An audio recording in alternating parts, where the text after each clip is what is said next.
Bueno, ya estamos aquí con la presencia del economista Manuel Solanet para analizar la situación y las perspectivas de la economía argentina. ¿Qué tal, Manuel? ¿Cómo andás? Bien, gracias. Gracias por la invitación. No, gracias a vos por estar aquí.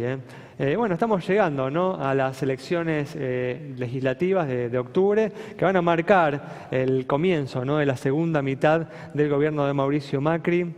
¿Cuál es el balance que haces de esta primera mitad que se está completando en estos próximos meses? Se hicieron cosas importantes en los primeros días, tal vez en los primeros meses del gobierno de Macri.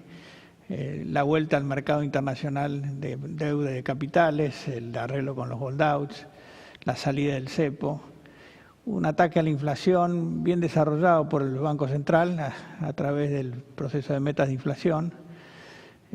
Todo esto dio sus resultados. En el plano internacional la Argentina se ha prestigiado, en buena medida por contraste con lo que teníamos antes, pero eso ha ayudado a que haya confianza en el futuro del gobierno de Macri.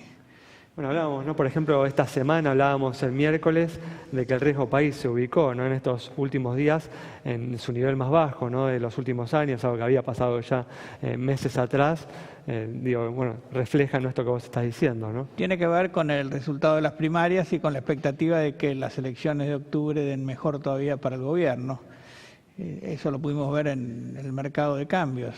Antes de las primarias, con las encuestas, había como una suerte de caída de la confianza y eso se reafirmó después de ver los resultados de las primarias. Y yo creo que el balance de este proceso electoral de medio término, desde el punto de vista de la economía, va a ser positivo.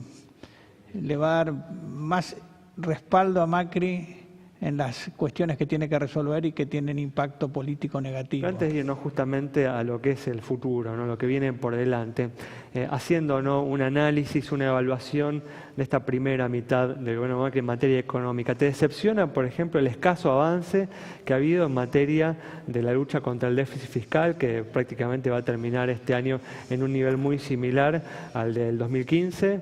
Y también el tema de la inflación, ¿no? La inflación va a terminar este año por ahí encima del 20%, no muy lejos de la inflación del año 2015 también. La palabra decepción no es la que yo usaría, me genera cierta ansiedad, porque el talón de Aquiles sigue siendo la resolución del déficit fiscal para no tener que continuar endeudándonos a un ritmo como el que lo estamos haciendo. El mundo lo está aceptando, como acabamos de decir, el riesgo país no refleja una duda sobre la capacidad del gobierno de devolver su deuda, pero esto tiene límites, de manera que hay que trabajar sobre eso. Bueno, sigue siendo igual un riesgo país que está muy por encima, por ejemplo, del de Perú, ¿no? Por supuesto. O el de Panamá. Ninguna duda, porque la Argentina tiene esta herencia que tiene que resolver y el mundo lo sabe, pero el mundo está confiando. También hay que reconocer que en el plano internacional pueden ocurrir cosas, como han ocurrido en el pasado, y cuando ocurre algo en el mundo, eso repercute, y sobre todo repercute más en los países que tienen algún motivo para generar desconfianza. Por eso que nosotros desde nuestra Fundación Libertad y Progreso estamos batallando en el tema del gasto público, en la necesidad de reducirlo. Creemos que se puede sin un costo político como el que uno supone que pueda tener, si se explica bien. Hay una cuestión que yo digo que es aritmética. El que gasta más de lo que le ingresa tiene problemas, y eso lo sabe hasta el último individuo que camina por la calle. De manera que, si bien el gobierno no lo explicó de entrada, está aún a tiempo de hacerlo. Y tomar medidas que van a tener algún costo, pero que tienen también forma de amortiguar ese costo.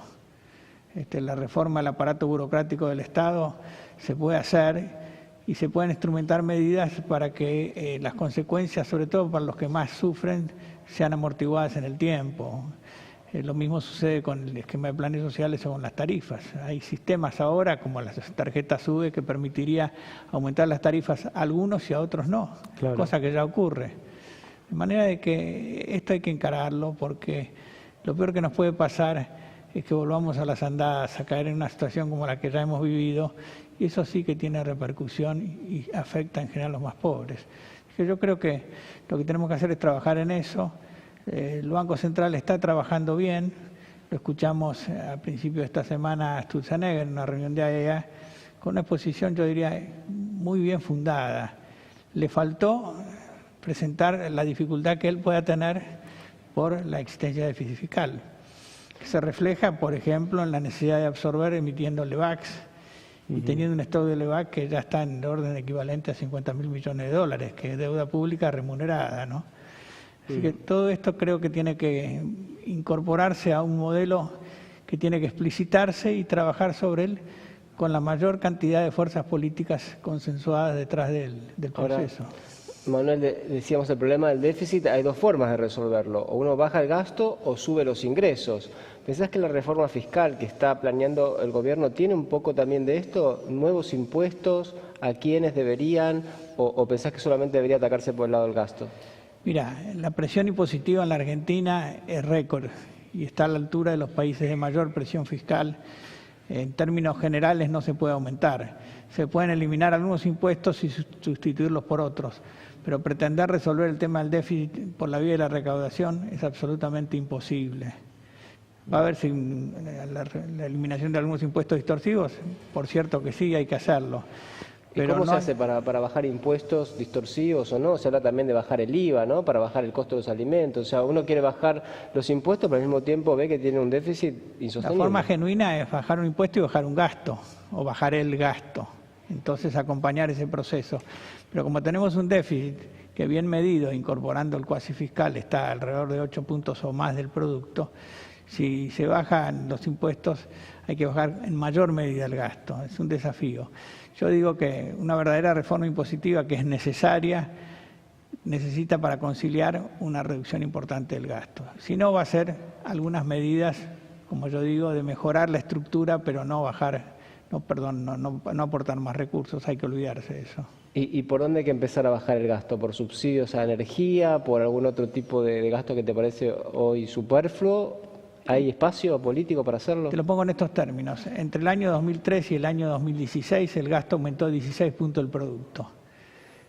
Sin precisión. 4 puntos se debieron al aumento de la burocracia estatal, al aumento del empleo público en los 3 niveles de gobierno.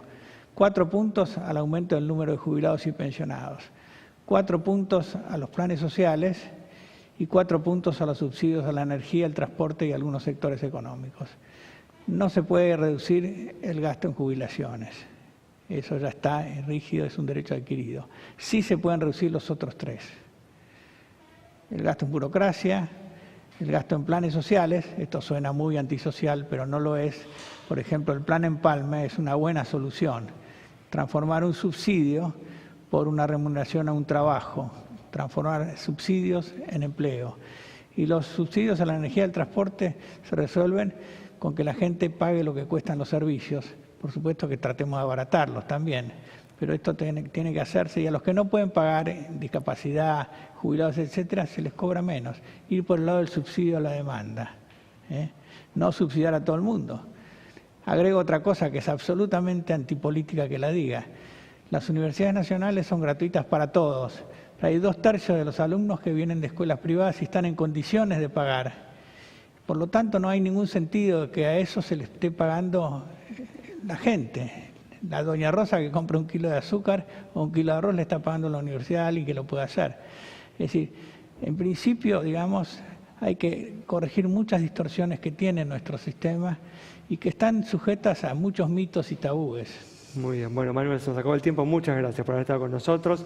Nos vamos entonces con este análisis detallado de los desafíos que tenemos por delante y un análisis en el que debemos participar. Como siempre digo, todos los argentinos, es un momento importante con problemas graves en nuestra economía. Nos vamos, nos reencontramos el próximo miércoles a las 20:30 aquí en Metro.